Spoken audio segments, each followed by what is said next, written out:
లోక సంబంధమైన యుద్ధోపకరణాలతో కాదు. అంటే అర్థం ఏంటంటే, ఒక పోరాటం రాగానే, ఒక సమస్య రాగానే, ఒక శోధన రాగానే దీన్ని ఎలా జయించాలి అని లోక సంబంధంగా ఆలోచించడం కాదు.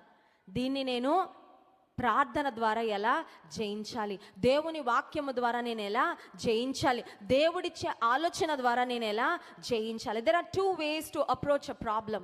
ఒక సమస్య వచ్చినప్పుడు 2 రకాలుగా ఆ సమస్యను మనం డీల్ చేయొచ్చండి.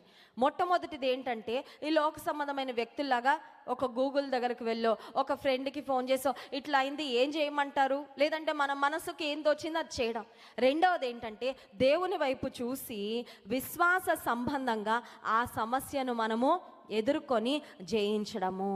లోక సంబంధంగా, ఈ లోక సంబంధమైన, శరీర సంబంధమైన యుద్ధోపకరణములతో ఒకవేళ ప్రాబ్లంను అప్రోచ్ అయితే నువ్వు ఆ సమస్యలో విఫలం చెందుతావేమో. కానీ